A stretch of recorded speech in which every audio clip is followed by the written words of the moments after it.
Donc je ne sais pas où j'en étais, je continue. Le témoin dit « j'ai vu ». Donc c'est la suite de la vidéo sur l'horizon. J'ai vu, j'ai entendu, j'ai ressenti, j'ai imaginé. Et donc il va l'exprimer de manière artistique. Donc si vous ne comprenez pas où on en est au rituel pour rendre réel sa réalité. Et vous pouvez voir l'autre vidéo pour voir le début.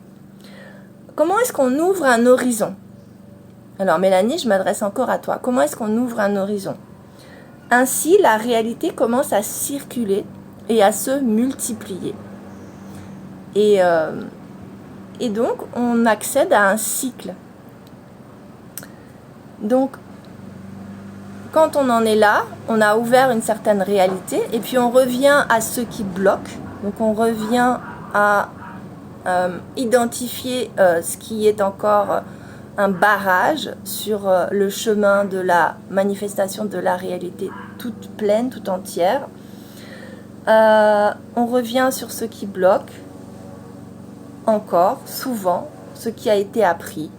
Donc souvent, ce qui bloque, c'est le rapport à l'argent, c'est le rapport à la bien-pensance de l'extérieur, la bien-pensance sociale, qu'est-ce qu'on va penser de moi? Est-ce que j'ai le droit? Est-ce que je vais me mettre en avant? Est-ce que je vais briller? Est-ce qu'on va encore m'aimer? Est-ce qu'on m'aime pour ce que je fais ou est-ce qu'on m'aimera encore pour ce que je vais faire? Quand je vais briller, quand je vais me donner ma vie de rêve, est-ce qu'on va encore m'apprécier? Est-ce qu'on va encore m'accepter, me reconnaître? Toutes ces questions-là. Est-ce qu'il y a la peur du jugement intérieur? Est-ce que j'ai le droit, moi, de faire ça? Est-ce que je ne suis pas égoïste à me donner ma vie de rêve? Est-ce que je ne suis pas un peu fêlée? Est-ce que, voilà, toutes ces sorties des rails, mais dont le jugement se fait par soi-même. Les limites de notre conscience, c'est-à-dire que parfois, on a l'intuition, et ça c'est l'artiste qui peut le voir, qu'il y a un horizon au-delà de l'horizon que l'on a, quand on travaille, par exemple, dans un travail qui n'est pas nourrissant pour notre âme, on a l'intuition qu'il y a un au-delà, mais on ne le perçoit pas, c'est imperceptible. Donc là, c'est très important d'aller faire des pratiques, et moi je pratique avec la danse, parce que la danse, c'est particulièrement une possibilité d'une expansion de notre corps énergétique et de notre réalité. Et puis, il y a bien d'autres vertus.